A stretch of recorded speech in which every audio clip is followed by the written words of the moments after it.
rock. Jingle bells swing and jingle bells ring, snowing and blowing up bushels of fun. Now the jingle hop has begun. Emotional stress. Remember, physical, chemical, and emotional. Emotional stress response. This is going to initiate that fight or flight. But emotional stress comes in a number of different forms, forms you might not be aware of. Let's look at some of the factors that are emotional stress. What about bereavement, neglect, mental abuse, sexual abuse, childbirth, menopause, financial difficulties, job problems, even a medical diagnosis, bullying, social isolation, relationship troubles, even catastrophic injury. Now we know that Americans, 25% of Americans have a high level of stress. 50% have chronic or moderate stress. Now these are stressors, not just physical, chemical, and emotional, but they're also perceptions of what's happening in the environment. So your perception of an event can be an emotional stressor, not just the event. So look at how you view the world, because this can radically alter your health. The top sources of stress are money, work, and the economy. In fact, the CDC states that 85% of all disease is caused by emotions.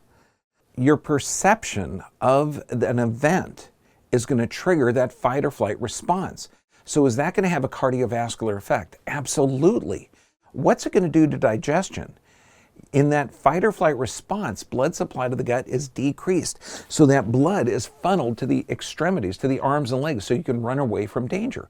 So massive cardiovascular effect on just your perception of the environment. We're going to cover strokes in depth. First, how common are strokes? Let's look at some statistics. Worldwide, the prevalence of stroke, 33 million strokes happen every year. In fact, 16.9 million have the first stroke. It is the second leading cause of global death. We're talking over 11% of total deaths worldwide. It's also the number 4 cause of death in the United States. It kills over 129,000 people every year. And in fact, nearly 800,000 people have a stroke every year in the United States. In the US, a person has a stroke about every 40 seconds. And 1 out of every 20 deaths in the United States is stroke related. Stroke is the leading cause of death and disability in America. Now there's 2 types of stroke, hemorrhagic and thrombotic.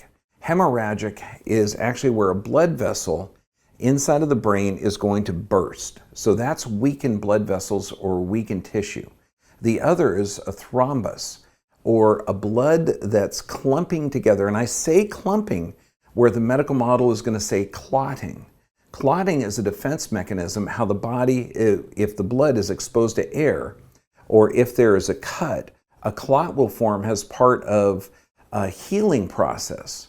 In the artery, when a thrombus forms, that means the blood cells themselves actually clump together or stick together. So the thrombus stroke is actually a defect in the health of the blood. Now, when we're talking about obtaining optimal health, or reversing disease, there's 3 factors: physical, chemical, and emotional stressor. Now, one of the unusual chemical stressors, is sleep or sleep deprivation. When you're looking at how important sleep is, well, first, we had a sleep problem in America. Duh. There's a Starbucks or Coffee Bean and Tea Leaf on every corner, which kind of makes sense that perhaps somebody needs a stimulant, or a good portion of America needs a stimulant.